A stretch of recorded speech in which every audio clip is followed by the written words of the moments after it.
Reliance Jio, Airtel आणि Vodafone idea या खाजगी टेलिकॉम कंपन्यांनी त्यांचे नवीन दर जुलैच्या सुरुवातीपासून जाहीर केले आणि लोकांनाही नाईलाजाने दर महिन्याला कंपनी सांगेल तेवढ्याचं रिचार्ज करावं लागलं। पण प्रीपेड आणि पोस्टपेड प्लॅनच्या किमती वाढल्यानंतर मार्केटमध्ये पुन्हा आलंय एकेकाळी बाजारात एक हाती सत्ता असलेली सरकारी कंपनी BSNL। गेल्या काही वर्षापासून BSNL आपल्या अस्तित्वासाठी झगडत आहे, पण आपल्या विश्वासू ग्राहकांच्या गरजा पूर्ण करण्यासाठी त्यांनी नवीन जाहीर केलेल्या प्लॅनची चर्चा सुरू आहे, ज्यामुळे सगळ्या कंपन्यांनी त्यांचे दर वाढवल्यानंतर युजर्स त्यांचे सिम कार्ड पुन्हा BSNL मध्ये पोर्ट करण्याकडे वळू शकतात। अस्तित्वासाठी झगडणारं BSNL मार्केटमध्ये पुन्हा तीच मक्तेदारी सिद्ध करू शकेल का? त्यांचे प्लॅन खाजगी टेलिकॉम कंपन्यांची कशी डोकेदुखी वाढवणारे ठरू शकतात तेच या व्हिडिओत पाहू। नमस्कार, मी विश्रांती आणि तुम्ही पाहताय महाराष्ट्र टाइम्स ऑनलाइन। या व्हिडिओला सुरुवात करण्यापूर्वी एक महत्त्वाची आठवण, मटाचं YouTube चॅनल तुम्ही अजूनही सबस्क्राइब केलं नसेल तर ते जरूर करा। गावखेड्यात किंवा जिथे कुठे कुणाचंही नेटवर्क नव्हतं तिथे आजही BSNLचं नेटवर्क आहे, पण नंतर रेंज आणि सर्व्हिसमुळे BSNL मागे पडलं। 2005 ला BSNLचा मार्केटमधला हिस्सा 21% अधिक होता, तोच आता 10% कमी आहे।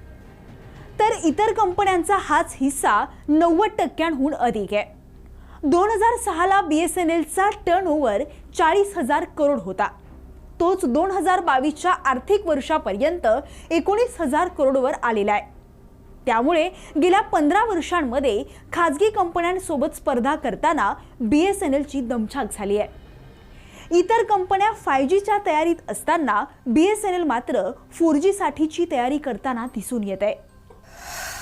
107 रुपयांमध्ये 35 दिवसांसाठी 3GB 4G डेटा आणि 200 मिनिटं कॉलिंग सेवा मिळणार आहे। 108 रुपयांमध्ये 28 दिवसांसाठी रोज 1GB डेटा आणि अनलिमिटेड कॉलिंग सेवा मिळणार आहे। तर 198 रुपयांमध्ये 70 दिवसांसाठी रोज 2GB डेटा आणि अनलिमिटेड कॉलिंग सेवा मिळणार आहे। 397 रुपयांच्या प्लॅनमध्ये 150 दिवसांसाठी दररोज 2GB डेटा आणि अनलिमिटेड कॉलिंग सेवा मिळेल। तर 797 रुपयांच्या प्लॅनमध्ये 300 दिवसांसाठी दररोज 2GB डेटा आणि अनलिमिटेड कॉलिंग सेवा मिळणार आहे।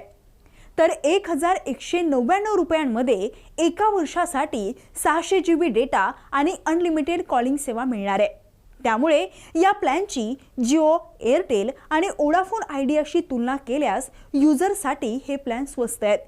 BSNLची 5G सेवा अद्याप सुरू झाली नाहीये, पण अजूनही काही युजर्स 3G आणि 4G सेवा वापरतात, त्यामुळे BSNL साठी ते फायदेशीर ठरेल। शेवटी मार्केटमध्ये खाजगी कंपन्यांची मक्तेदारी वाढल्याने त्यांचा भुर्दंडही युजर्सना सोसावा लागतोय आणि गेल्या काही दिवसांपासून हेच सुरू असल्याने आता युजर्सही दुसऱ्या पर्यायाच्या शोधात आहेत आणि हेच होऊ नये यासाठी BSNLने मार्केटमध्ये पुन्हा उभारी घेणं गरजेचं आहे। एकेकाळी मुंबई, दिल्लीत वर्चस्व गाजवणाऱ्या महानगर टेलिफोन निगमचे स्वतंत्र कामकाज बंद करण्याचे आदेश सरकारने दिले असल्याचं सांगण्यात येत आहे।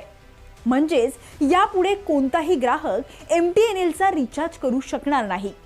तसंच या कंपनीचं कामकाज BSNLच्या माध्यमातून केलं जाणार आहे। BSNLच्या माध्यमातून मोबाईलचं रिचार्ज देखील केलं जाणार आहे। MTNL बंद करण्याची अधिकृत घोषणा अद्याप झाली नाहीये, पण MTNL वरील 30,000 कोटी रुपयांचं कर्ज, ढासळत चाललेली आर्थिक परिस्थिती यामुळे त्यांचं कामकाज BSNL कडे सोपवण्याचा निर्णय घेण्याच्या तयारीत असल्याची माहिती आहे। कंपनीत सध्या सुमारे 3,000 कर्मचारी कार्यरत आहेत, ज्यांना VRSचा अर्थात स्वैच्छिक सेवानिवृत्ती योजनेचा पर्याय देता येईल आणि कर्मचाऱ्यांनी हा पर्याय निवडला नाही तर त्यांना BSNL मध्ये जाण्याचा पर्याय दिला जाऊ शकतो। BSNLला चालवण्यासाठी सरकारनं आर्थिक मदतही केलेली आहे। दोन्ही कंपन्यांसाठी सरकारनं 2019 मध्ये 3.22 लाख कोटी रुपये मदत पॅकेज म्हणून दिलं होतं।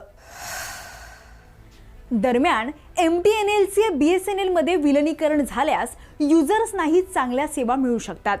तसेच BSNLच्या सुविधा पूर्वीपेक्षाही अधिक मजबूत होतील.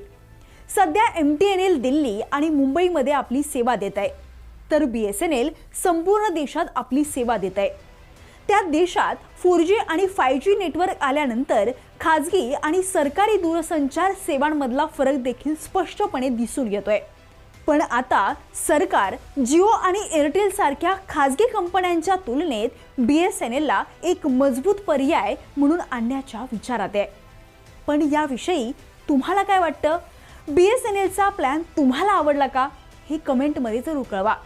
हा व्हिडिओ तुम्ही फेसबुकवर पाहत असाल तर मटाचं फेसबुक पेज लाईक करा आणि यूट्यूबवर पाहत असाल तर मटाचं यूट्यूब चॅनल नक्की सबस्क्राईब करा. असेच व्हिडिओ मटाच्या यूट्यूब चॅनलवर पाहत राहा.